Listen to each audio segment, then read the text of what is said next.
Eh bien, bonjour à tous. Merci d'être venus si nombreux écouter notre conférence d'aujourd'hui. Je vous rappelle que c'est une conférence qui rentre dans le cadre de la démarche qualité de la Chambre des notaires de Paris. Et c'est Isabelle Chebransky qui nous organise aujourd'hui cette conférence qui a un grand succès parce qu'il y a à peu près 300 personnes qui sont inscrites. Le sujet certainement nous intéresse, nous notaires, puisqu'on va parler de la révolution du don. Et certainement aussi que la personne qui intervient, Jean-Édouard Grézy, en est pour quelque chose de cette belle réussite.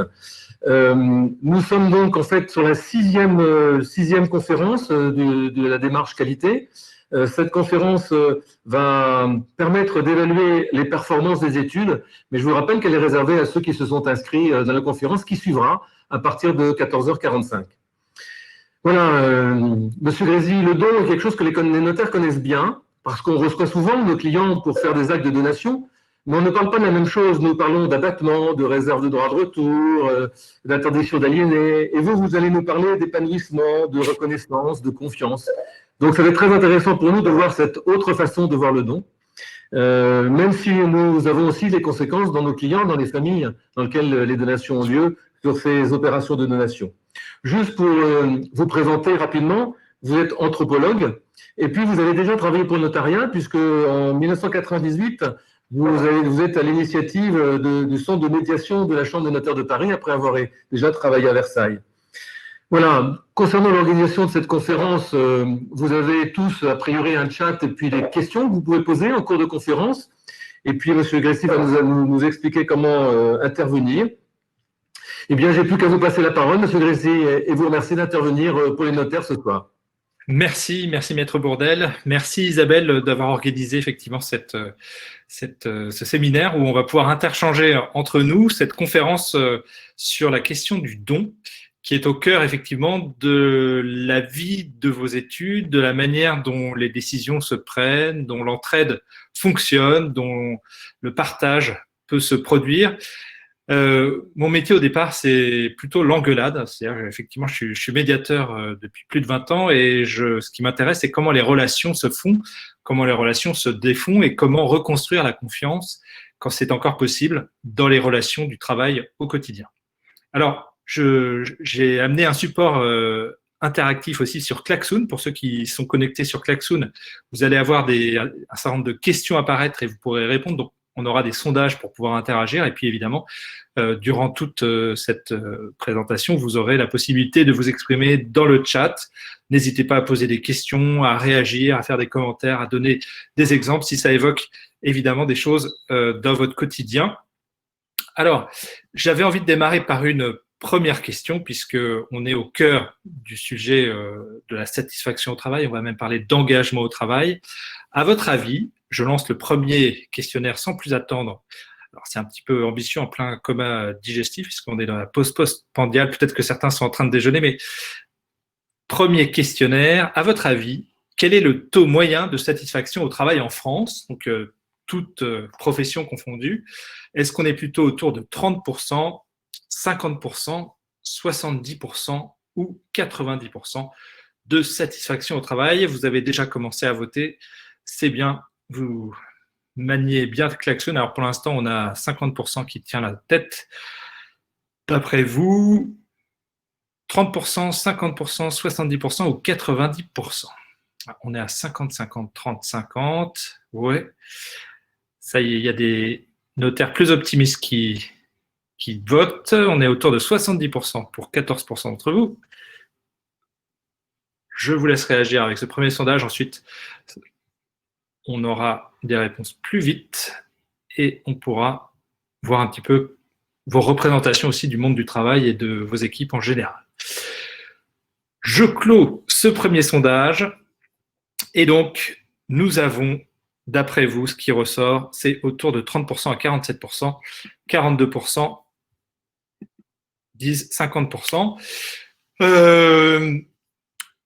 Alors, c'est pas hyper optimiste de votre part, hein, j'ai envie de vous dire, hein, puisque la bonne réponse, vous allez la voir, ça paraît maintenant, la bonne réponse, c'est plutôt autour de 70%. Hein. Vous voyez qu'on n'est pas si mauvais en France. Le dernière étude 2019, alors évidemment, il faudrait recontextualiser dans contexte sanitaire actuel. Mais vous avez la chance d'être une profession qui a pu continuer à travailler même si le contexte était dégradé. Pensez à certaines professions comme tout ce qui est événementiel, spectacle, etc., qui a dû s'arrêter et qui s'arrête encore aujourd'hui, qui est en grande souffrance effectivement du fait de ne pas pouvoir exercer tout simplement leur métier. Donc on est à 79% d'intérêt pour le travail, 76% au niveau de l'ambiance. L'ambiance est plutôt pas mal.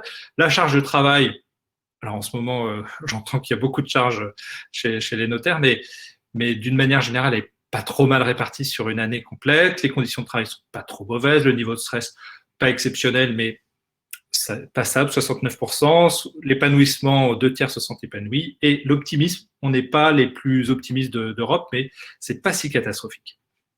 Pour autant, à votre avis, est-ce que par rapport à ça, on est mieux ou moins bien situé que nos confrères européens, hein? À votre avis, est-ce qu'on est mieux ou moins bien situé que nos confrères européens?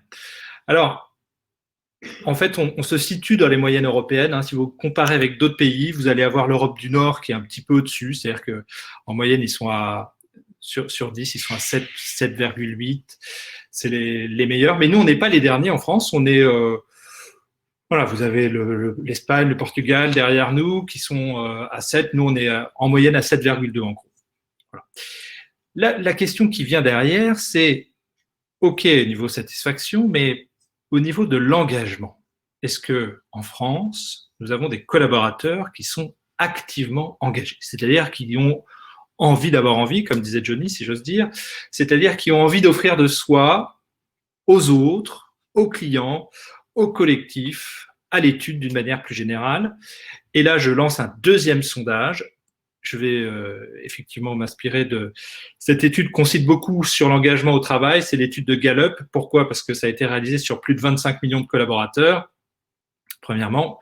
Deuxièmement, donc ça permet d'avoir un benchmark mondial et ça permet aussi d'avoir un historique dans le temps. Donc on a les grandes tendances dans le temps et je vous pose la question, à votre avis, quel est le taux moyen de salariés activement engagés au travail dans le monde? Là, je ne parle pas de la France, mais dans le monde. Et j'ai mis des résultats beaucoup plus faibles, évidemment, parce qu'on va voir la grosse différence entre les deux. Je vous ai proposé 6%, 13%, 20%, 30%, autour de 30%, autour de 20%, autour de 13%, autour de 6%. Et là, je vous sens plus optimiste d'un coup. Plus optimiste. Je vais arrêter le vote dans quelques instants. Vous êtes beaucoup plus réactifs. Ça y est, vous maîtrisez klaxon, impeccable. J'arrête le vote. Et vous voyez qu'on est dans une parité entre 30 et 20% à l'écran qui s'affiche. Pof, j'arrête. Je conclus le vote. Et nous avons effectivement 41% qui pensent 20%, 41% qui pensent 30%. Et là, vous êtes un peu trop optimiste. Si on regarde cette étude mondiale qui mesure l'engagement au travail, la moyenne dans le monde de collaborateurs activement engagés, c'est 13%. Alors ça, c'est quand même pas terrible. Dans les pays les plus engagés, comme les États-Unis, où le taux de collaborateurs activement engagés est de 30%, le coût du désengagement a été chiffré à 500 milliards de dollars par an. Donc ça représente des enjeux évidemment de croissance, des enjeux économiques énormes, mais aussi des enjeux de bien-être, de qualité de vie au travail. La différence entre l'engagement et la satisfaction s'explique assez facilement, d'une certaine manière, par l'étymologie même des termes. Satisfaction, satisfecit, c'est en avoir assez d'eux. Donc, je peux avoir être assez bien payé, dans un environnement de travail assez bon, et n'être pas forcément très engagé, ne pas avoir envie d'en faire tellement plus que ce qu'on me demande. L'engagement, c'est quelque part sortir de sa zone de confort, faire plus que ce qu'on me demande, prendre des initiatives, et typiquement dans cette période de crise sanitaire inégalée dans l'histoire, enfin dans l'histoire récente, vous avez, on l'a vu dans certaines entreprises, quand il a fallu travailler en télétravail de manière massive, Vous en avez qui tout de suite se sont débrouillés, activement engagés pour continuer à gérer les clients à domicile en gérant leurs enfants, leurs conjoints éventuellement en pétage de plomb et qui se sont littéralement épuisés parfois. Ceux qui étaient désengagés, qui disaient bon bah on va voir ce qu'on peut faire, mais je promets rien de particulier. Et puis ceux qui étaient activement désengagés, et ça je l'ai vu encore dans une entreprise récente, en disant bah, si vous me donnez pas mon siège ergonomique, si vous me donnez pas mon poste de travail avec la connexion VPN et tout ce qui va bien, en fait je peux pas travailler, donc j'attends que vous veniez chez moi pour tout m'installer. Donc ça, c'est ceux qui sont activement désengagés quelque part, qui, à défaut d'une certaine reconnaissance positive au travail, vont trouver aussi dans le conflit, dans le blocage, la possibilité d'exister autrement. Et à votre avis, est-ce qu'en France, on est au-dessus ou en dessous? Est-ce qu'on est au-dessus ou en dessous? Vous pouvez répondre dans le chat, parce que 13%, c'est déjà pas beaucoup, mais la réponse de cette étude fait un petit peu froid dans le dos. Nous étions à 9%, et depuis 2018, nous sommes tombés à 6% de collaborateurs activement engagés. Là, c'est pas terrible, je vous ai montré une petite caricature qui présente le problème. Ça voudrait dire que dans un bateau, il y en a un qui rame à fond devant, d'autres qui rament comme on leur a dit de ramer sur la fiche de poste, et puis ceux qui rament à contre-courant ou qui parfois effectivement freinent le bateau en laissant la rame dans l'eau.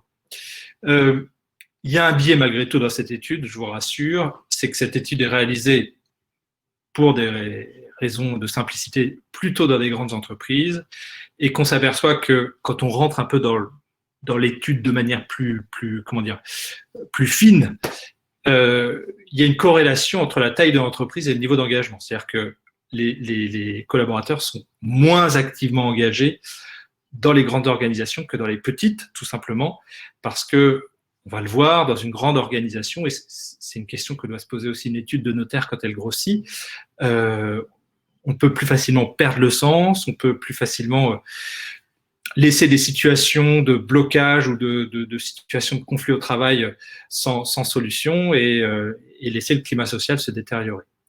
Alors, ce qui m'intéresse, c'est d'où ça vient, et c'est ce qu'on va travailler ensemble pour, quelque part, s'assurer que le management dans l'organisation porte ses fruits.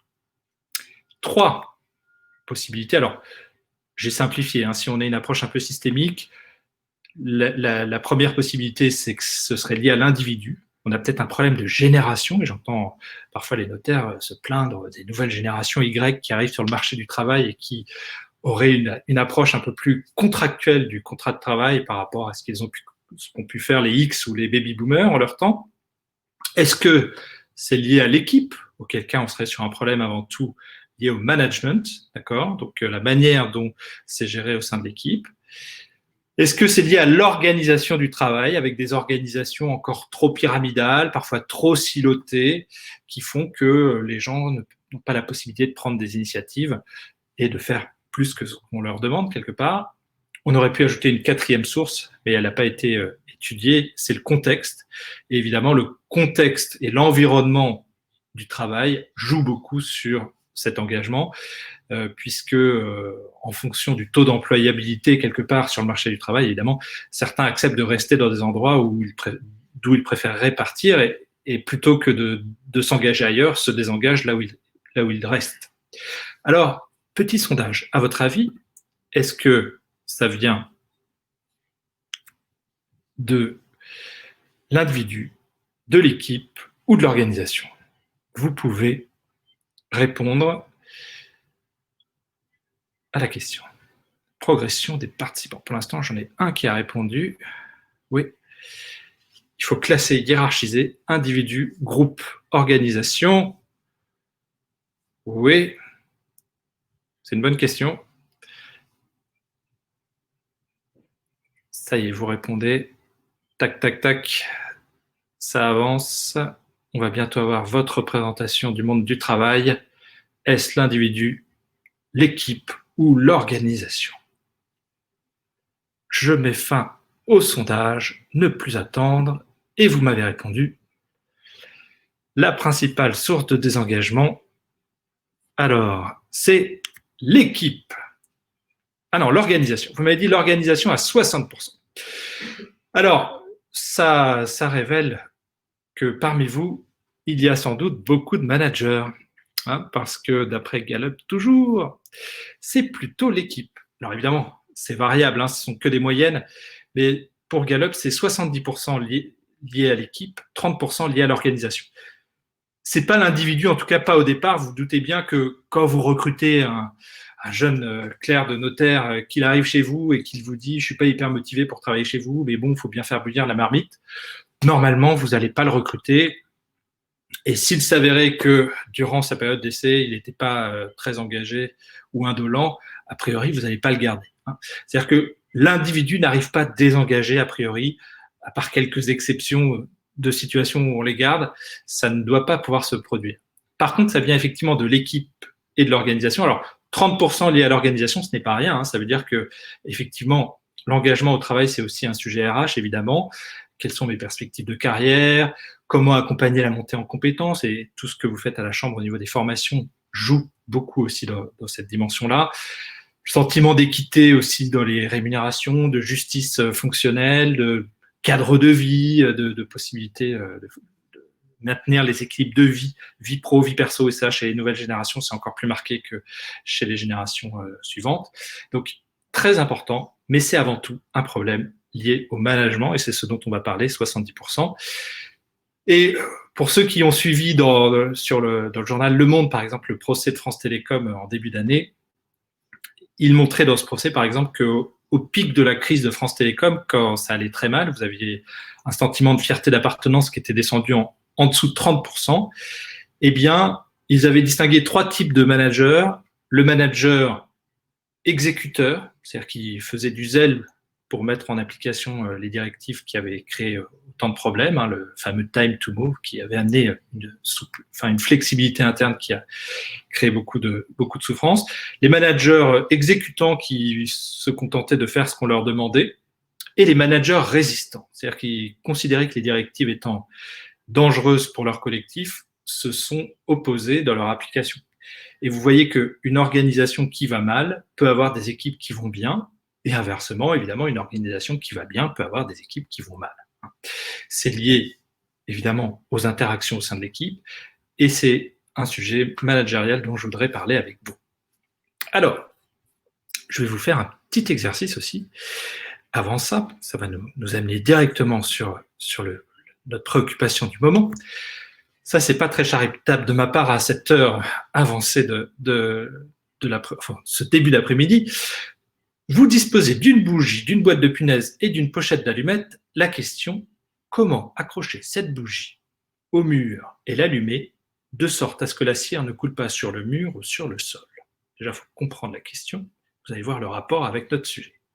Dès que vous avez trouvé, répondez dans le chat. Pour ceux qui connaissent, vous pouvez vous abstenir. C'est un sujet qui commence à être connu. Mais voilà, comment accrocher cette bougie allumée à un mur de sorte que la cire ne coule pas sur le mur ou sur le sol? Vous ne disposez que de ces 3 éléments, une bougie, une pochette d'allumettes et une boîte de punaises. Comment accrocher cette bougie au mur et l'allumer de sorte à ce que la cire ne coule pas sur le mur ou sur le sol? Allez-y. En moyenne, il faut 2 minutes 30, j'en entends déjà qui répondent. Vous êtes super rapide. Ouais. Ouais. Il y en a 3 qui ont répondu. 4. 5. 5%. Ouais. 6. Allez-y. Ça bloque. Vous avez. Alors, habituellement, je dis vous pouvez tricher avec votre voisin, mais à distance, c'est moins simple. Ça vient, ça s'accélère là. On a une 15aine de réponses. Alors, vous me dites fixer la bougie. Effectivement. Alors, tac. On va revenir sur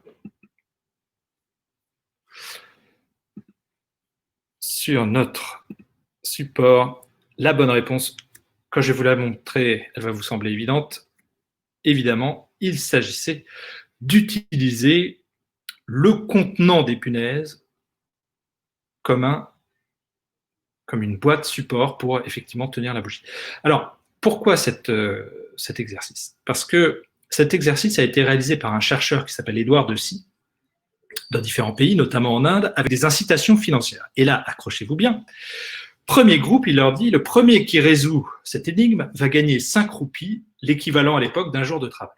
Deuxième groupe, le premier qui y arrive va gagner 15 roupies, l'équivalent de 2 semaines de travail. Et troisième groupe, 400 roupies, l'équivalent de 5 mois de travail. Et on chronomètre. Et à votre avis, quel est le groupe qui répond le plus vite? Attention à ce que vous allez dire. Est-ce que c'est le moins bien payé, le mieux payé ou le moyennement payé?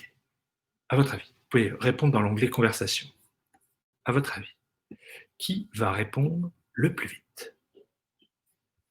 Oui, dans le chat, je vous retrouve dans le chat et vous me dites le moins bien payé. Mais alors ça c'est inquiétant, hein. Ça voudrait dire que limite, il faudrait baisser la rémunération des mieux payés de l'étude pour augmenter l'agilité et la résolution des problèmes. Et vous avez raison, c'est le moins bien payé. Comment ça s'explique? C'est quand même embêtant parce que ça va un petit peu à l'encontre de toutes les politiques RH qui consistent effectivement à augmenter la rémunération, incentiver en fonction des résultats, etc. Là, on s'aperçoit que c'est les moins bien payés qui résolvent ce type de problème. Ce type de problème, c'est un problème dit de la fixité fonctionnelle. Ça veut dire quoi? Ça veut dire qu'il faut faire preuve de créativité, d'inventivité pour résoudre le problème. Okay, il faut que je fasse juste un petit zoom théorique par rapport à ça. En gros, au travail, vous avez 2 types de tâches. Les tâches dites algorithmiques. C'est quoi une tâche algorithmique? C'est-à-dire, on me dit exactement ce que je dois faire. Et là, effectivement, si on vous avait dit exactement ce qu'il fallait faire, vider la boîte, punaiser la boîte, allumer la bougie, la faire fondre, la coller, les incitations financières vous auraient fait aller plus vite. Okay, les autres types de tâches sont les tâches dites heuristiques. On vous met une boîte, on vous jette la bougie et la pochette et on vous dit démerdez-vous.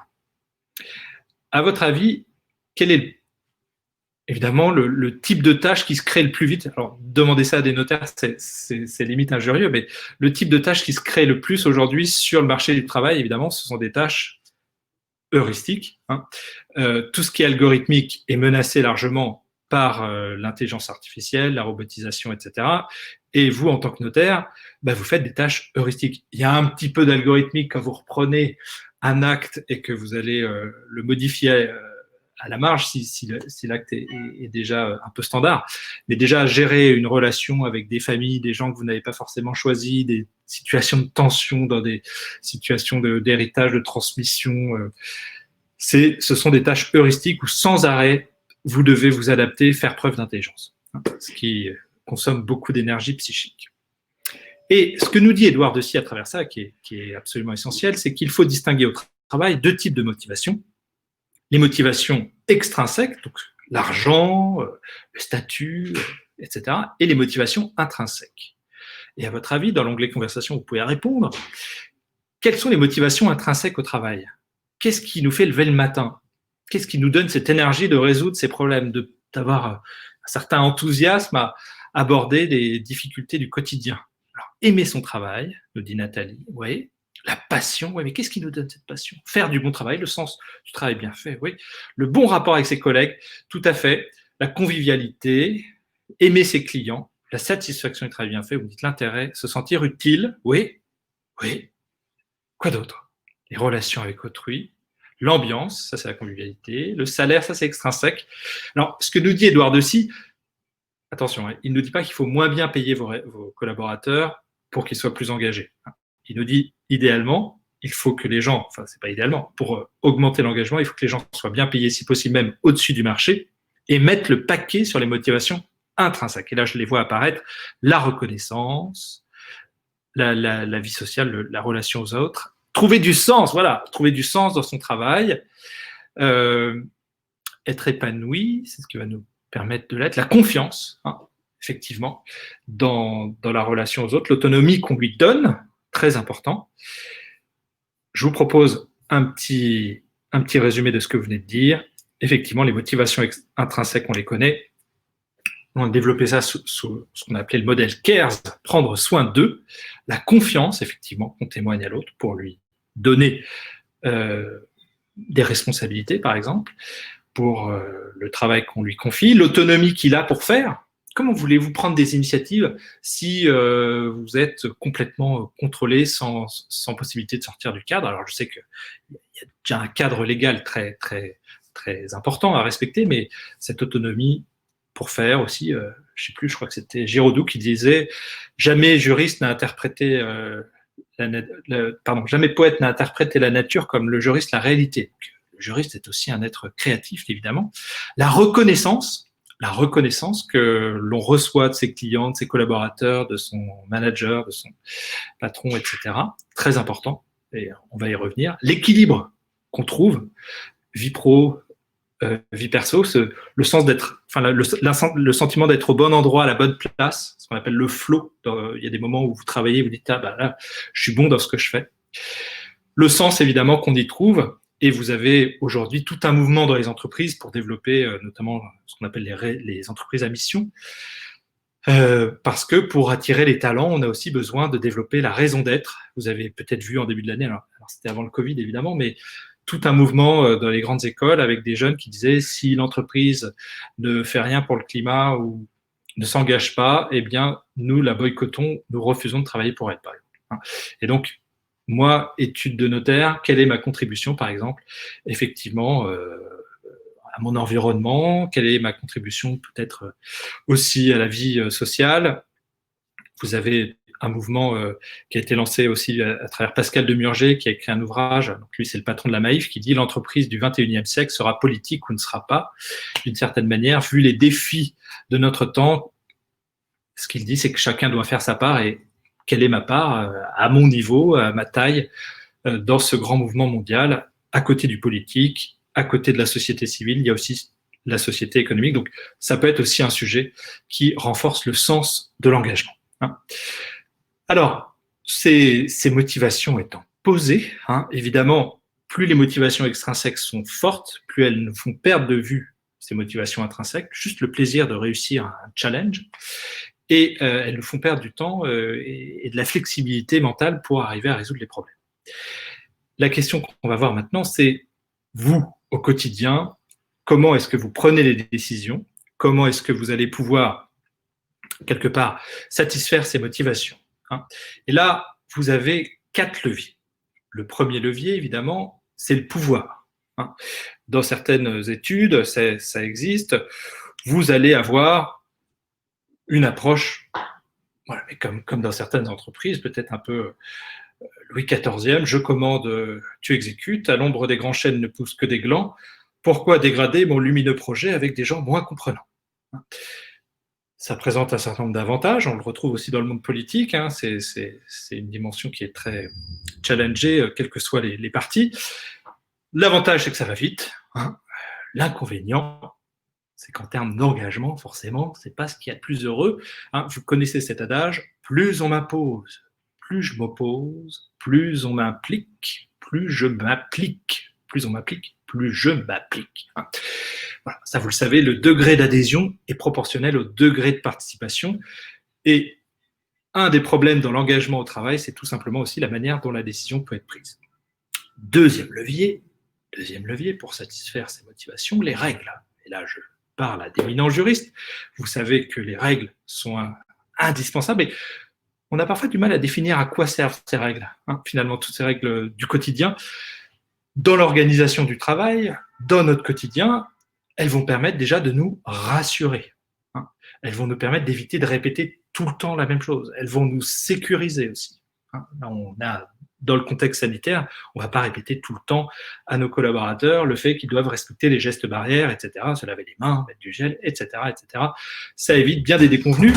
Ça va permettre aussi de distinguer quelque part les bons joueurs et les tricheurs, ceux qui sont hors jeu. Pour autant, ça présente un certain nombre d'inconvénients. J'aimerais bien vous entendre dans l'onglet conversation. Qu'est-ce qui se passe? Quels sont les inconvénients de l'usage des règles dans l'engagement au travail? Oui. Qu'est-ce qui se passe? Parce que, après tout, je peux me dire, j'en ai un peu marre de passer autant de temps à définir les vacances, par exemple, je vais mettre en place des règles, la moitié de l'alphabet partira en juillet, l'autre moitié partira en août, l'année prochaine, on change, et comme ça, on arrête de perdre du temps. J'entends summa ius, summa injuria, trop de règles, tu les règles, manque de souplesse, démotivation, jamais assez précise. Oui, contraignant, limite la créativité, la liberté individuelle. Ce n'est pas tenir compte de l'individu, ça peut générer de la démobilisation, absence d'initiative personnelle, infantilisation. Ouh, magnifique. Ne laisse pas de liberté aux salariés, frustration, rigide. Attention à la révolte, nous dit Agnès. Vous avez raison. Le problème des règles, c'est que l'application stricte génère des inéquités, tout simplement, car les règles ne savent pas et ne peuvent pas, et ce n'est pas leur rôle, de prendre en considération les situations individuelles, personnelles de chacun. Et là, pour mon exemple un peu grossier des vacances, vous doutez bien que je vais avoir une rébellion puisque un tel a son mari qui a un mariage ceci ou cela, ou qui est séparé et que c'est pas possible et que cela, et que sans arrêt, je dois négocier. Et là, question, je vais faire un petit sondage.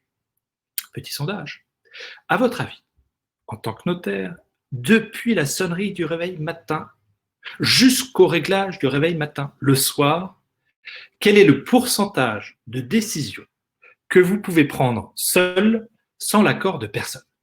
Qui fait le café, comment s'habillent les enfants éventuellement, qui s'occupe de ce dossier, qui rappelle ce client, qui fait le compte-rendu, à quelle heure on va déjeuner, qui gère ce problème, qu'est-ce qu'on fait après le dîner, à quelle heure on se couche. Je lance un sondage pour vous interroger. Je vous propose trois possibles. À votre avis, est-ce que vous passez plus de 20% de temps à négocier, plus de 50% à négocier ou plus de 80%? Est-ce que vous prenez 20% de décisions seules, 50% de décisions seules ou 80% de décisions seules en moyenne dans une journée? C'est très important comme question. 20% de décisions seules, 50% de décisions seules ou 80% de décisions seules? Évidemment, tout dépend de votre environnement personnel et professionnel. Si vous êtes célibataire et que vous travaillez sur des projets secrets isolés au sein d'études, vous négociez moins que celui qui a une famille nombreuse et qui travaille sur des projets multiples au sein d'équipes complexes et réparties parfois sur plusieurs lieux. Je mets fin au sondage et vous me dites, résultat du quiz, quel pourcentage de décisions vous pouvez prendre seul dans une journée? Résultat, vous me dites 21% pensent 20%, 47% disent 50%, 32% disent 80%. Alors, comme je vous disais, ça dépend de votre environnement pro et perso, mais ça a été mesuré en entreprise de manière plus générale. En moyenne, on considère qu'un manager, celui qui doit gérer une équipe ou un projet, passerait près de 80% de son temps à négocier. Alors, ça s'explique par l'étymologie même de la négociation, neg otium. Neg, ça veut dire ne pas, otium, c'est la même racine latine que l'oisiveté, et donc pour les latins, la négociation, c'est l'essence même du travail. Il y a un biais dans ce sondage, évidemment, parce qu'il y a beaucoup de négociations qui sont tacitement renouvelées. Je me suis mis d'accord avec Nathalie, par exemple, elle m'a dit qu'elle s'occupait de ce client. Normalement, je n'ai pas besoin de renégocier tous les matins avec Nathalie. Elle s'occupe de ce client. D'accord ? L'accord est reconduit tacitement. Mais peut-être que Nathalie, un matin, à la machine à café, me tombe dessus et me dit « Jean-Édouard, je ne suis pas d'accord avec ce point. » Là, il y a deux possibilités. Soit j'ai bu suffisamment de café, je suis aware à la négociation et je réponds comme dans certains livres de management. Nathalie, tu as raison de venir me voir si tu n'es pas d'accord avec ce point, c'est que certains de tes intérêts ne sont pas satisfaits. Prenons donc le temps de discuter pour redéfinir ensemble un terrain d'entente. Soit j'ai pas bu suffisamment de café et je dis à Nathalie, je ne veux pas le savoir, c'était pour hier, tu te démerdes. Et là, on est en situation de conflit car la plupart des conflits viennent tout simplement des situations qui ne sont pas considérées comme des négociations. Négocier, c'est intégrer l'autre dans son équation personnelle, c'est un système de décision conjointe. Okay ? Pour autant, ça prend du temps, ça se prépare, ça se conduit, ça se suit, et puis ça répond à des grands principes Le premier grand principe, c'est pas de concession sans contrepartie, vous le savez. Si je commence à faire des concessions sans contrepartie, mon interlocuteur va avoir le sentiment qu'il peut obtenir plus. C'est valable avec n'importe qui. Et deuxième grand principe, à l'issue d'une négo, et vous êtes spécialiste en la matière, il y a un closing, vous le savez, on a coutume de dire quand l'objectif est flou, la connerie est certaine. Et c'est votre job, au moment du closing, justement, de verrouiller, de valider, de s'assurer qu'il n'y aura pas de problème à l'avenir. Pour autant, si vous rentrez chez vous ce soir, et si vous y êtes déjà, et que vous tombez sur un conjoint, un proche, un ami, et vous lui dites « Écoute, chérie, il y a un principe de la vie, pas de concession sans contrepartie, alors moi je veux bien faire la cuisine, mais qu'est-ce que tu as prévu en échange ?» Et puis, un enfant s'avance vers vous et vous demande si vous l'aimez, et vous lui dites « Je veux bien t'aimer, mais est-ce que tu as rangé ta chambre ?» Pas de concession sans contrepartie. Et demain, un collègue s'avance vers vous et vous demande de l'aide et vous lui dites « Je veux bien t'aider, mais qu'est-ce que j'y gagne ?» Vous risquez quoi, à votre avis? Vous pouvez répondre dans le chat. Vous allez finir comment? Vous allez finir comment? Seul, nous dit Annelise. Seul, nous dit Rodolphe. C'est du chantage, on ne répond pas car on va finir seul. Vous avez raison. Car il y a ce quatrième registre qu'on va explorer ensemble qui est absolument passionnant puisque c'est l'essence même de nos liens et en cette période de Noël, c'est important de rappeler comment ça se forme, comment ça se fait. Deux différences fondamentales dans ce quatrième registre qui est sans aucun doute le réacteur de l'engagement au travail. C'est pour ça qu'on va rentrer plus précisément à l'intérieur. Deux distinctions fondamentales avec la négo. Le premier, c'est que le don est inconditionnel, l'amour est inconditionnel, le respect est inconditionnel, la confiance est inconditionnelle. Et il est parfaitement ignomineux de demander à un enfant qu'il se conforme à nos vœux pour être digne d'amour, de respect, de considération. C'est parfois difficile à dire, mais même quand ils font des bêtises, on leur dit oui, quoi que tu fasses, quoi que tu deviennes, je t'aimerai toujours. Mon amour est inconditionnel. Premièrement. Deuxième différence fondamentale, vous êtes en train de finir ou de préparer ou de débuter vos cadeaux de Noël et à chaque fois, normalement, vous cachez l'étiquette du prix délicatement. Pourquoi vous faites ça? Pourquoi, à votre avis? Pourquoi, dans le don, on ne quantifie pas? Pourquoi, quand on rend un service, on ne dit pas « ouais, j'y ai passé 3 heures », même si parfois on a bien envie de le montrer. Un cadeau est un cadeau, nous dit Étienne, mais encore, ça veut dire quoi un cadeau est un cadeau? Pourquoi est-ce que je cache l'étiquette du prix? C'est la délicatesse, vous avez raison, mais la délicatesse, pourquoi? Alors, on nous dit que le don est gratuit, on verra. Ça va générer un débat. On n'attend pas de retour, l'affection n'a pas de prix, on ne veut pas dévaloriser l'autre. C'est désintéressé, oui, il y a une part de désintérêt. Si on quantifie, cela signifie qu'on attend une contrepartie. Tout à fait, un cadeau n'a pas de prix. Vous avez raison, l'intention est libérale, elle n'a pas de prix. Exactement, dans le don, le lien importe plus que le bien. Le don, c'est l'opérateur du lien social, c'est ce qui crée la relation. Et effectivement, deux différences donc fondamentales. Un, inconditionnalité, je n'attends pas un retour. Quand je donne, c'est un pari de confiance. Je ne sais pas si je recevrai quelque chose en retour. Quand est-ce que je recevrai éventuellement quelque chose en retour? Qui me donnera quoi en retour? Etc. Donc c'est un vrai pari de confiance. Et effectivement, l'intention, le lien importe plus que le bien. Alors, on va voir que on a beau être en période de Noël, eh bien, le don n'est pas bisounours. Le don, dans les langues germaniques anciennes, gift a deux significations, cadeau et poison. Et pour bien comprendre comment ça fonctionne, je vais me référer aux travaux de Marcel Mauss, le père de l'ethnologie scientifique française, le neveu de Durkheim, peut-être le plus grand anthropologue de notre histoire, qui a écrit en 1925 un essai mondialement célèbre qui s'appelle « L'essai sur le don », où il montre que dans toutes les sociétés, il parlait plus de 12 langues, il a observé que dans toutes les sociétés, les rapports sociaux ne sont pas fondés sur le marché, sur le troc, sur le donnant-donnant, mais sur le don. Il nous dit, dans notre monde dit civilisé, les classes et les nations et aussi les individus doivent savoir s'opposer sans se massacrer et se donner sans se sacrifier les uns aux autres. Et ça, c'est aussi un vrai sujet. En 1925, il avait déjà anticipé le burn-out, une forme de maladie du surdon, quelque part. Et je m'appuierai aussi sur les travaux d'Alain Caillé, contemporain, sociologue contemporain, qui a créé le mouvement du MOS pour étudier et approfondir ses recherches, qui nous dit « La relation de don est la forme générale du rapport entre les humains, pour autant qu'ils entendent se considérer comme des personnes reconnues comme telles et valorisées dans leur singularité. » Alors, 4 temps pour bien comprendre comment ça marche. Marcel Mauss a envoyé 3, donner, recevoir, rendre. Avec Alain Caillé, on a rajouté la demande, qui était l'objet de la thèse de Mauss, qu'il n'a jamais fini, et on s'est dit qu'il n'y a pas de hasard. Alors évidemment, parfois, vous n'avez pas besoin de demander. Noël, vous n'allez pas demander des cadeaux, mais si on vous oublie, c'est comme pour votre anniversaire, vous aurez quand même un sentiment d'ingratitude plus ou moins profond.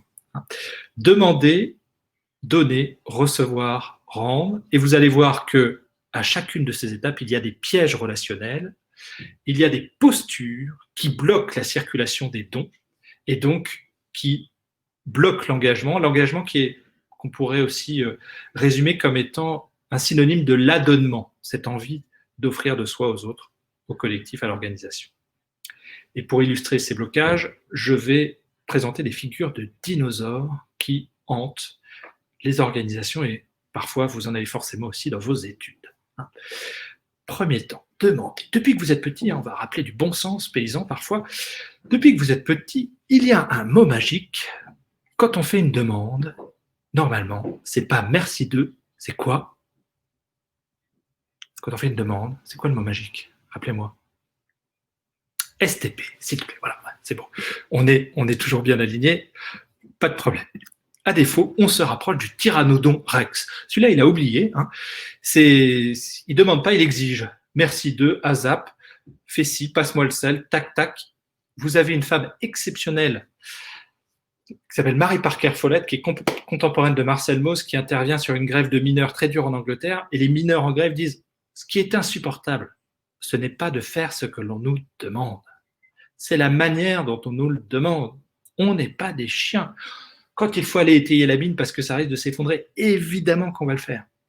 Mais on connaît la taille des boyaux, on sait si on met du bois, du fer, et il y a un minimum de considération et de forme, on n'est pas des objets. Demander, premier temps, c'est mettre les formes. Deuxième problème, ne pas oser demander. Or, vous le savez, dans l'onglet conversation, vous connaissez cette expression, qui ne demande rien, n'a quoi? N'a rien. Qui ne demande rien n'a rien. Il y a une très belle phrase qui dit « Osez demander, vous serez surpris de recevoir. » Osez demander, vous serez surpris de recevoir. Et en cette période de Noël, rien n'est plus important. Je vous donne juste les résultats d'une étude qui fait chaud au cœur. Il y a beaucoup de timorodons dans les entreprises qui aimeraient bien, mais qui osent point. Ils ont demandé à des chômeurs de retrouver leurs photos d'école primaire. Alors déjà, c'est pas évident. Certains se sont rendus chez leurs parents, ont fouillé les greniers, ont trouvé leurs photos de classe de CP, CE1, CE2. Premier challenge. Deuxième challenge, ils leur ont dit, maintenant, vous allez retrouver leur nom. Et pour ceux qui arrivent, vous allez les demander en contact sur LinkedIn. Déjà, c'est pas simple. Et ensuite, vous leur envoyez un petit message.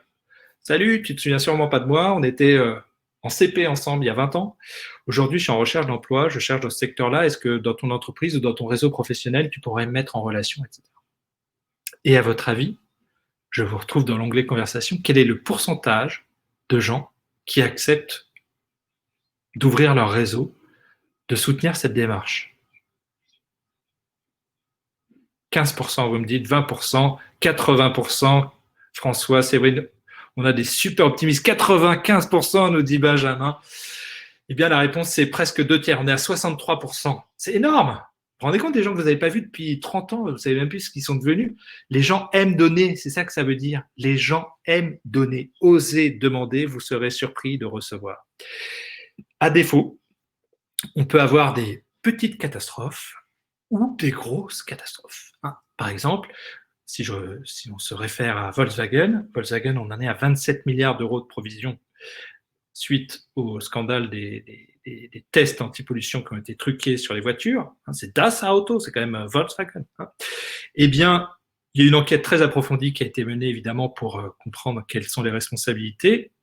Il y avait 2 hypothèses. La première, ça vient du top management qui a mis en place cette stratégie délibérément.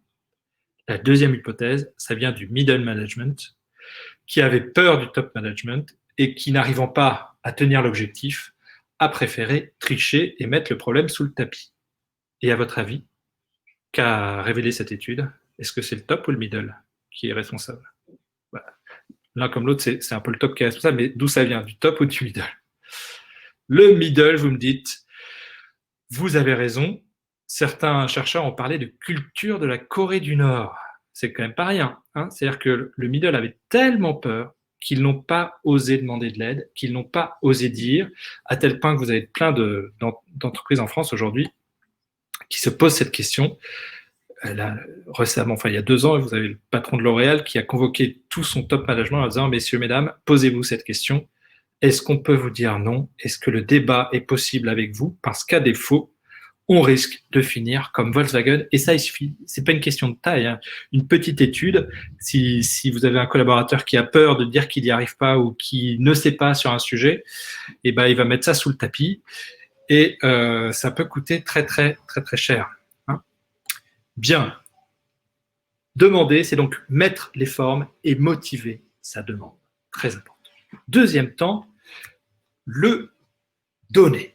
Et là, nous avons à nouveau 2 écueils. Le premier, celui qui donne trop, hein, le mégalodon. Et ça, c'est assez terrible hein, de donner trop. C'est un peu le mafieux, si vous voulez. Hein. Je t'offre tes études, je te paye tes études, je te logis, je te loge, pardon, je te blanchis, mais par contre, tu me dois rien. Mais un jour, je t'appellerai, et ce jour-là, tu ne pourras rien me refuser.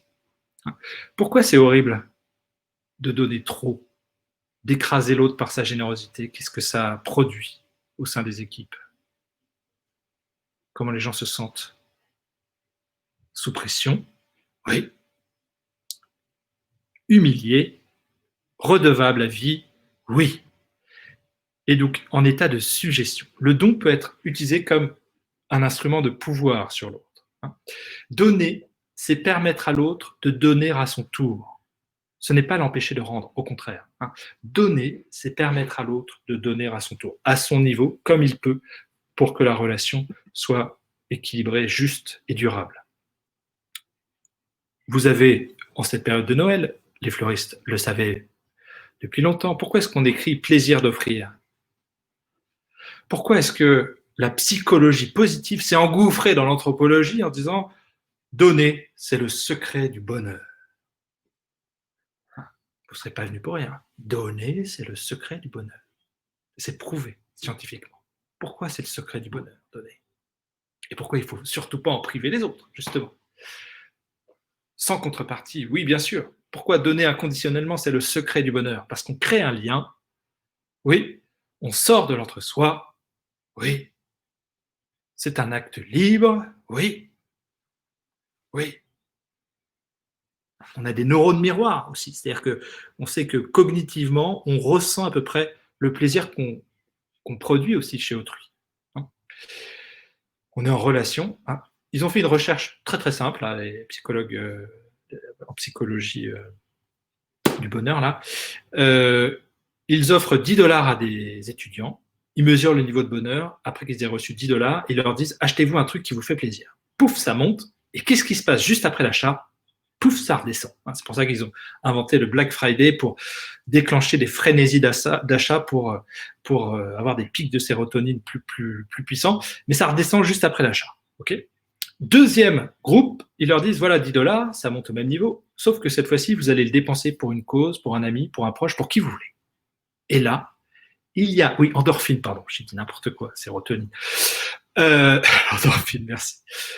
Eh bien, l'endorphine, en tout cas le bonheur, augmente et est mesurable jusqu'au lendemain matin du don, jusqu'au lendemain matin des cadeaux de Noël, etc., etc. Donc, effectivement, il y a un effet de perduration beaucoup plus palpable, beaucoup plus mesurable. Deuxième écueil, celui qui donne, mais pas vraiment. C'est-à-dire, pourtant, vous le savez, depuis que vous êtes petit, on a eu la même éducation sur le sujet. Vous avez même un adage juridique qui dit « donner et retenir ne vaut ». Alors, Julie nous précise que l'endorphine, c'est l'hormone du bonheur, tout à fait. Et que Donner, c'est donner. Reprendre, c'est voler. Hein, vous le savez, ça. Et parfois, on retrouve dans les entreprises des gens pour qui c'est leur dossier, c'est leur client, c'est leur projet, c'est leur bébé, et ils ne donnent pas vraiment l'autonomie qui permet de faire, de prendre des initiatives. Ils n'accompagnent pas vraiment la montée en compétences pour faire à leur place. Et donc, forcément, il n'y a pas de possibilité de s'engager réellement. Hein. Donner, c'est le faire pleinement et à bon escient, sans écraser l'autre par sa générosité. Donner, c'est permettre à l'autre de donner à son tour.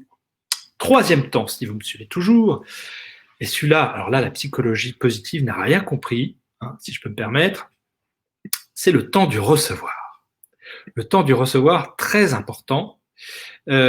Marcel Mauss nous disait déjà, il y a autant de générosité à donner qu'à recevoir. Pourquoi est-ce qu'il y a autant de générosité à donner qu'à recevoir? Et posez-vous cette question aussi en tant que notaire. Est-ce que c'est facile pour moi de recevoir de la gratitude, des petits cadeaux, de l'aide, des idées, du feedback de mes clients, de mes collaborateurs? C'est hyper important. Pourquoi? Pourquoi c'est si important? Il faut accepter le don. Oui, par rapport à ce qu'on vient de voir, quelque part, on produit du bonheur à l'autre en lui permettant de donner. Oui, faire plaisir à celui qui a offert, même si ce n'est pas le cadeau espéré, tout à fait. Heureusement qu'il y a eBay. Hein, on dit aux enfants, attention, même si tu n'aimes pas, tu ne dis pas que tu l'as déjà, etc. On va revendre derrière, mais oui, ça permet alors, plaisir d'offrir et joie de recevoir, nous dit François, reconnaître la bienveillance de l'autre, accepter tout ça, respecter la personne qui nous donne. Tout à fait, je vous donne une anecdote que je trouve assez belle, c'est celle de l'abbé Pierre en 1949, quand il crée Emmaüs, eh bien, ses compagnons lui amènent un homme complètement désespéré qui vient de faire une tentative de suicide. D'accord ? Et cet homme arrive vers l'abbé Pierre en disant « Qu'est-ce que tu veux me donner ? Plus rien ne me raccroche à la vie. » Et l'abbé Pierre lui répond « Écoute, tu as raison, j'ai rien à te donner, parce que, par contre, moi j'ai un projet qui s'appelle Emmaüs, c'est d'aider sans-abri, est-ce que toi tu veux m'aider ?» Et finalement, en se mettant en état non pas de lui donner, mais de recevoir, il lui restitue sa dignité d'homme. L'abbé Pierre disait « La misère, c'est pire que la pauvreté, c'est l'impossibilité de donner. La résilience, c'est la possibilité de donner à nouveau. » Et il a créé Emmaüs sur ce principe, c'est-à-dire que quand il sort quelqu'un de la rue, il lui donne un don qui est assez écrasant, puisqu'il lui donne, il le nourrit, il le blanchit, il lui donne un réseau social, un emploi, etc., un logement.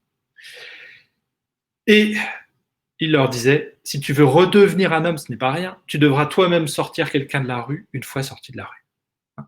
Pouvoir rendre pour se rééquilibrer aussi dans sa dignité, son identité.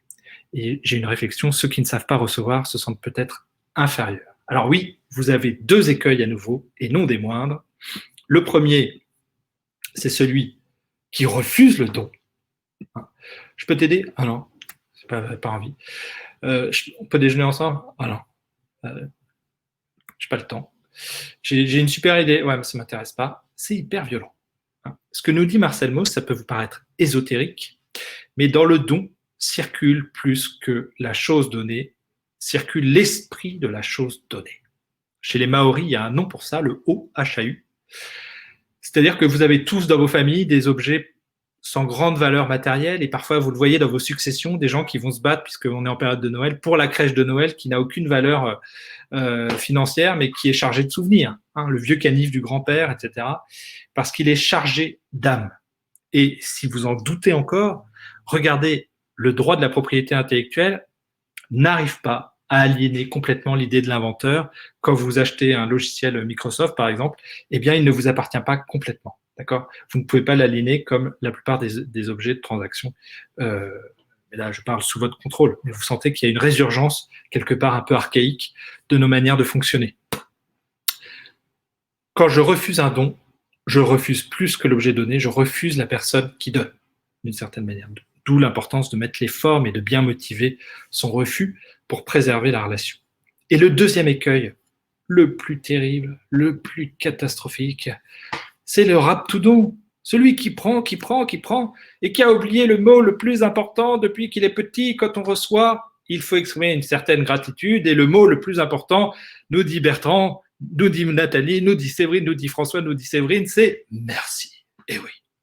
Et à votre avis, quel est le pourcentage de collaborateurs en France qui se sent reconnu par rapport à ce qu'ils donnent? Ça a été mesuré. Vous pouvez répondre dans l'onglet conversation. J'ai encore des merci qui arrivent. 40%, 30%, vous avez raison.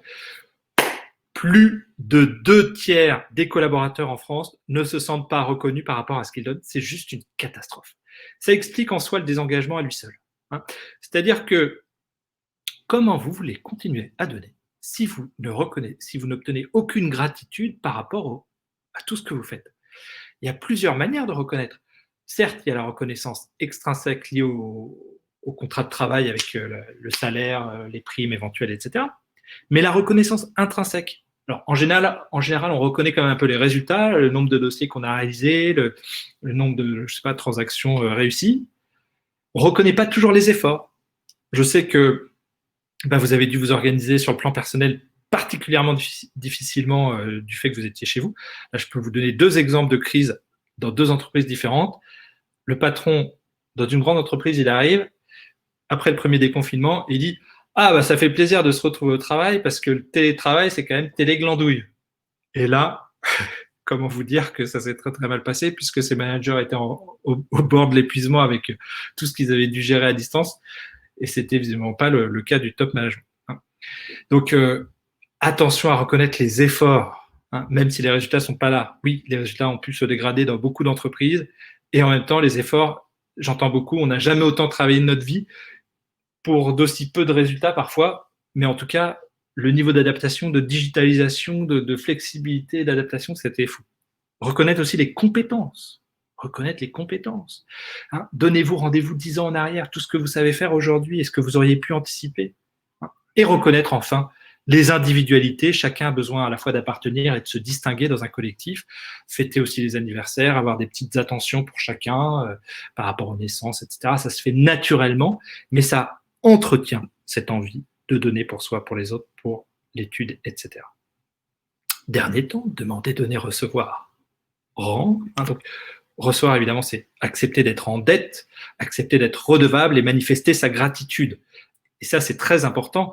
Ça hérisse un peu les économistes, mais en anthropologie, Marcel Mauss nous dit que l'essence du lien social, c'est la dette. Tant que je suis en dette, je suis censé revoir l'autre pour lui rendre. C'est le contraire d'une transaction où, effectivement, quand on est quitte, on peut se quitter. Pas quand on est en dette. Tant que vous me devez un restaurant, tant que je vous dois une invitation, et là, je vois avec les distanciations sanitaires, là, j'ai vu dans mon entourage et au niveau professionnel, je vois que les gens ne sont pas inquiets. Ils savent que ils n'ont pas pu voir leurs amis depuis 1 an, beaucoup en souffrent, mais ils se disent on va se revoir comme au premier jour et peut-être encore mieux dès que ce sera possible. C'est-à-dire que entre un don et un contre-don, Marcel Mauss voit que ça peut durer parfois 2 ans. Donc il n'y a pas d'inquiétude sur le fait que même si ça circule moins ou autrement avec des apéros Zoom et des petites attentions comme ça digitales qui nous frustrent quand même par rapport à ça assèche un peu nos liens par rapport à ce qu'on a l'habitude de faire, on sait que ça peut repartir sans problème. Dernier temps, rendre. 2 écueils à nouveau, très vite. Le premier, on en a déjà parlé, l'ankylodon, celui qui confond le don et la négociation. Vous avez une série sur Canal+, qui s'appelle Bref, et il y a un épisode qui s'appelle « J'ai un pote à condition suspensive ». Vous savez, c'est le gars qui a un tic de langage. Chaque fois qu'on lui demande un service, il dit « Je veux bien t'aider, enfin, je veux bien faire, mais… » Et il conditionne systématiquement tout ce qu'il donne à des contreparties, et donc, vous l'avez dit, il va se retrouver seul. C'est d'autant plus dommage que lorsque les dons et les contre-dons s'accélèrent dans la relation, don, contre-don, don, contre-don, don, contre-don, je peux arriver au summum de la relation, ce qu'on a appelé en théorie du don, l'endettement mutuel positif. L'endettement mutuel positif, c'est le stade où je ne sais plus si je suis débiteur ou créditeur, tellement il y a de choses qui circulent entre nous. Et c'est là qu'on va se rapprocher à ce stade de ce que certains considèrent comme une forme de gratuité du don. C'est-à-dire, plus je donne, plus je reçois, et je ne cherche plus à compter. Mais ça ne se fait pas comme ça. Ça se fait pas comme ça. Regardez, le renard et le petit prince. Le petit prince, il dit au renard, alors c'est mieux écrit, c'est du Saint-Exupéry, mais il dit, est-ce que tu veux être mon ami? Et le renard, il dit, pas comme ça. D'abord, tu vas là-bas, moi je vais là-bas. Tu me donnes, je te donne, tu me donnes, je te donne, tu me donnes, je te donne. Et puis, à un moment donné, effectivement, ça circule tellement entre nous que la confiance s'installe, que l'amitié peut s'installer et que effectivement je me pose plus la question de savoir si je te donne, puisque d'une certaine manière ça accélère, ça fluidifie, et que plus je donne, plus je reçois d'une certaine manière. Dernier écueil, celui qui donne et qui trouve que le monde est trop injuste alors qu'il irradie de bonté et de générosité, on l'a appelé l'échinodon. Pourquoi est-ce qu'on dit trop bon, trop con? Excusez-moi, c'est une expression française. Pourquoi est-ce qu'on dit ça, à votre avis? Qu'est-ce qui se passe quand on donne et on reçoit jamais rien en retour au bout d'un moment? C'est pas tant la quantité, mais que la fréquence. Et puis il n'y a rien qui revient. Qu'est-ce qui se passe au bout d'un moment? On s'épuise, tout à fait, on s'épuise. Mais pire que ça, parfois il y a un sentiment d'ingratitude terrible qui s'installe, frustration. Oui, on s'oublie, la déception. Oui, on est abusé. Eh oui, vous avez raison, on s'habitue. Le risque, c'est que le don se transforme en dû. Et je vois ingratitude du donataire, on se lasse. Vous avez raison. Hein, c'est-à-dire, vous avez un super proverbe africain qui dit « Quand tu donnes une fois, tu es bon et c'est bien. Mais quand tu donnes 2 fois, et j'ajoute sans contre-don, tu deviens bonbon et on te mange. » À défaut de pouvoir rendre, une manière de se libérer du poids de la dette, c'est de transformer le don en dû, de mépriser l'autre à la hauteur de ce que l'on se sent redevable. Mépriser l'autre à la hauteur de ce que l'on se sent redevable. C'est hyper violent. Vous avez forcément vu des situations comme ça lors de successions ou de situations familiales complexes avec des formes d'ingratitude terribles qu'on peut mal juger, et en même temps, on ne sait pas ce qu'il y a dans leur histoire. C'est peut-être un moyen pour l'autre, alors il y a l'expression qui dit tu es le père, tu es, etc., tu es la mère, de se libérer du poids de la dette pour retrouver sa liberté, son identité, etc., quand on a été parfois écrasé. Et ça, c'est assez terrible. Du coup, pour que, effectivement, l'organisation du travail fonctionne bien, je vous pose une question. Parmi tous ces dinos, à votre avis, on lance un petit sondage. Quels sont ceux les plus fréquents dans vos études? Ça, c'est une question un petit peu touchy, mais ça va être intéressant. Je vous invite à répondre dans l'onglet Klaxoon. À votre avis, parmi tous ces dinos, vous pouvez peut-être en classer 3 déjà pour commencer. Quels sont les 3 dinos que vous avez le plus rencontrés dans votre vie professionnelle, à votre avis? Allez-y. Classement des dinos. Ce qui est formidable, c'est que vous êtes 100, on peut presque avoir un sondage quand même avec une certaine justesse, comme un sondage Ipsos. Ouais, il y en a 2 qui ont voté, c'est pas un choix facile. Quels sont les dinos que vous avez le plus rencontrés, côtoyés dans votre vie professionnelle? Ça monte. Progression. Le suspense est insoutenable. Oui. Quels sont les dinos les plus présents dans les études de notaire? Je pourrais benchmarker avec d'autres entreprises où j'ai fait le sondage. Évidemment, vous avez une diversité bien plus grande. Allez, on met fin au sondage et on va voir votre réponse. Eh bien, le classement que vous venez de donner, c'est le Tyranodon Rex en premier, donc celui qui exige, le Timorodon et l'Arpadon qui reste près de ses dents. Après, on a l'Ankylodon qui arrive en 4e, le Raptoudon en 5e. Le Raptoudon, c'est un des plus dangereux, celui qui capte les dons sans les reconnaître. Le Mégalodon qui écrase. On a vu l'Ostréidon qui accepte rarement de recevoir. Donc, on est plutôt... Alors, Tyrannodon, faire attention à ça quand même, sur la posture managériale pour effectivement permettre et donner tout simplement envie aux gens de donner. C'est quand même très important de mettre les formes et d'oser demander. Il y a une forme d'exemplarité managériale aussi. C'est-à-dire que si j'ose pas demander, il y a peu de chances que mes collaborateurs aussi osent demander de la même manière. Alors, on va finir sur un dernier élément, évidemment. Ce don fonctionne dans une relation intutu-personné, A qui donne à B, B qui rend A, etc. Et puis ça marche de manière transitive dans un collectif. C'est comme le ballon dans une équipe de foot. A qui donne à B, qui donne à C, qui rend à D, qui rend à A. Si personne n'est capable de demander, donner, recevoir et rendre le ballon, quelles que soient les individualités qui forment l'équipe, il n'y a aucune victoire possible. Et nous allons finir sur une deuxième difficulté, au-delà du demander, donner, recevoir, rendre. Il se trouve que nous n'avons pas forcément les mêmes langages du don. Et que parfois, dans une étude, entre associés, j'ai vu des conflits aussi entre associés notaires, ou des conflits entre collaborateurs, etc. Certains ont l'impression de donner, mais les autres ne voient pas ce qu'ils donnent, ou les gens donnent à côté. Je vous donne un exemple. Je vois quelqu'un qui se sépare de sa collaboratrice, et la collaboratrice lui dit « Vous m'avez jamais dit que je travaillais bien ». Et lui répond « Bah oui, mais j'étais tout le temps en déplacement, vous avez dû remarquer que souvent je vous amène des petits cadeaux, des petites attentions, c'était pour moi ma manière de vous dire que j'étais content. » Et elle lui dit « Bah oui, mais c'est pas pareil. » « Bah oui, il fallait me le dire. » « Bah oui, il fallait me le demander. » « Bah oui, on s'est raté. » Parfois, on se rate. Alors, 4 registres. Pour ceux que ça intéresse, j'ai laissé un petit sondage en ligne que vous pourrez compléter pour voir un petit peu quel est votre langage de prédilection. Il n'y a pas de mauvais langage. Tous les langages sont bons et l'idée, c'est d'arriver à, parler plusieurs langues, si possible, pour que toute l'équipe soit satisfaite. Tout ce qui a trait à l'affection, quelque part, le bon temps qu'on passe ensemble. Certains veulent passer du bon temps avec vous. Ouais, j'ai vu des équipes où ils sont tellement en manque de vous voir que c'est juste passer ce temps. Alors, surtout en ce moment.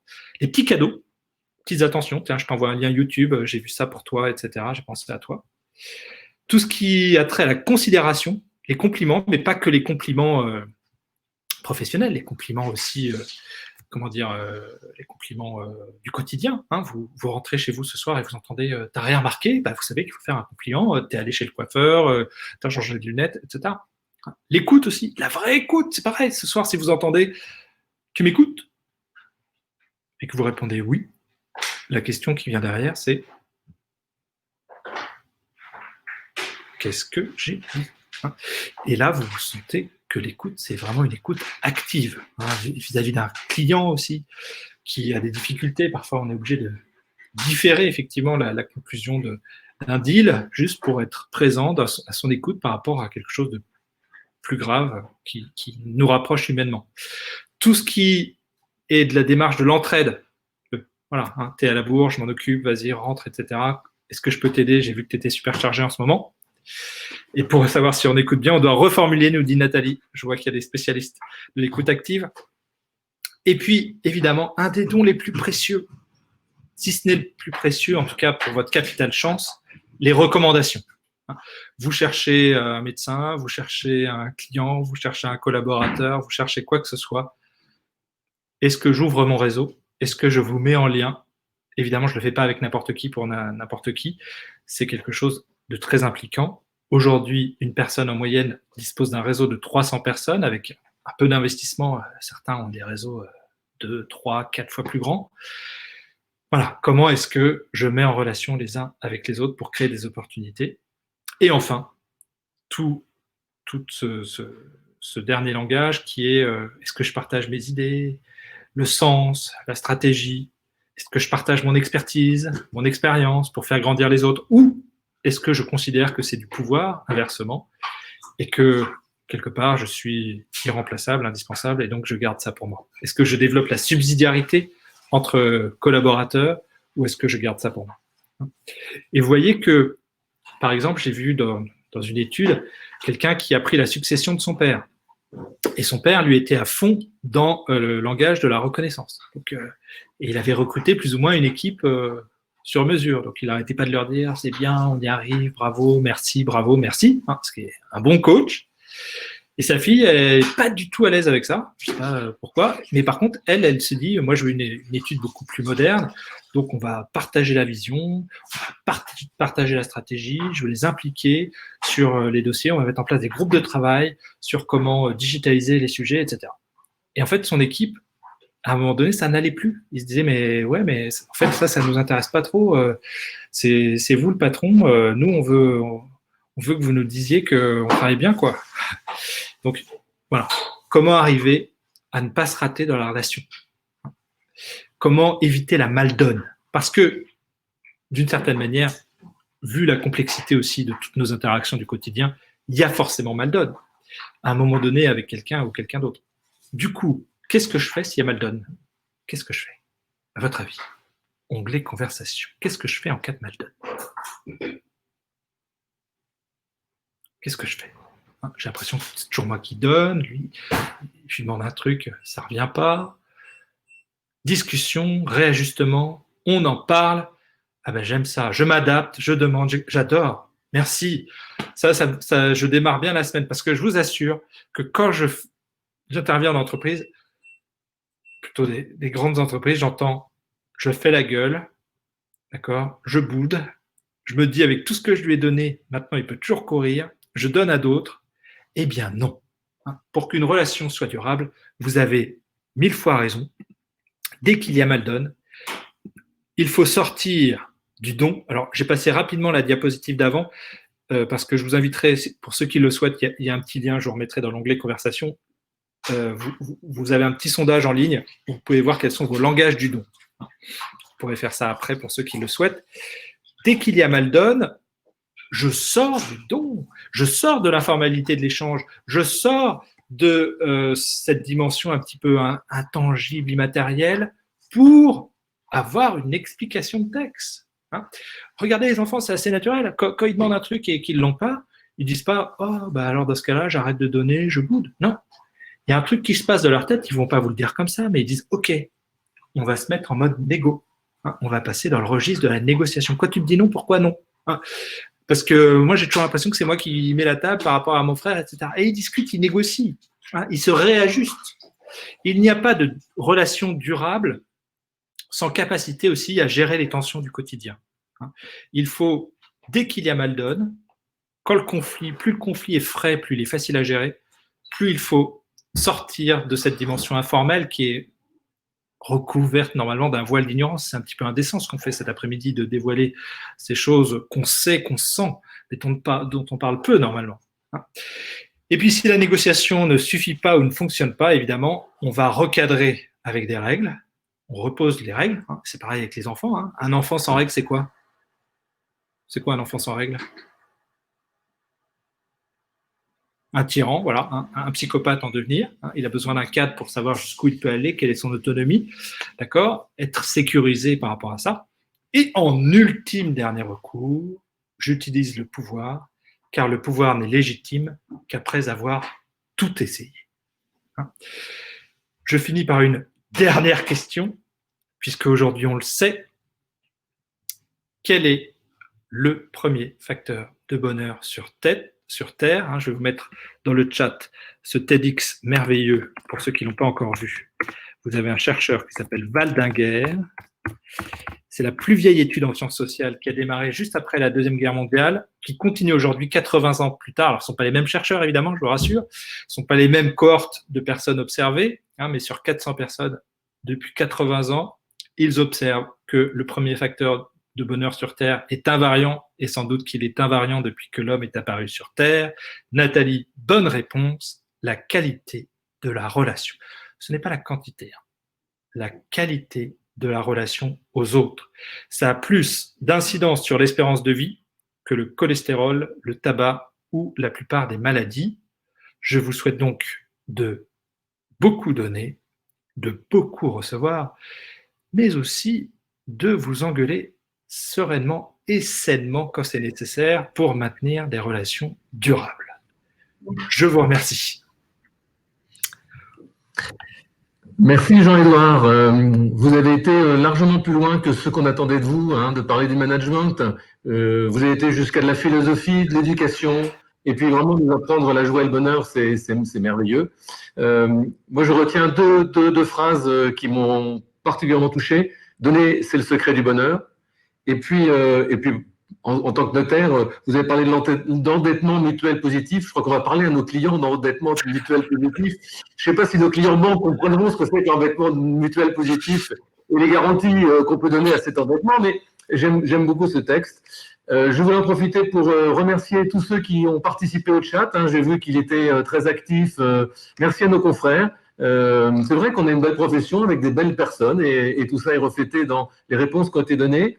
Je voulais aussi saluer nos confrères de province parce que j'ai vu qu'il y avait pas que des Parisiens et la région parisienne va jusqu'aux confins de la France. Remercier nos instances parce que j'ai vu qu'il y a aussi beaucoup de personnes des instances, des chambres, du Conseil supérieur. Voilà, et puis terminer en disant à tous ceux qui sont encore là que le replay va être mis en ligne et donc vous pourrez réécouter Jean-Édouard quand vous avez un petit coup de blues pour redonner du bonheur à votre activité, à votre famille, à vos enfants et à ceux qui vous entourent. Donc merci à tous de vos interventions. Merci encore à Isabelle d'avoir organisé ce beau moment entre nous. Et puis je donne rendez-vous dans quelques minutes à ceux qui se sont inscrits pour la sixième réunion de la démarche qualité. Bonne journée à tous et bonne fête de fin d'année. Merci à vous. Merci.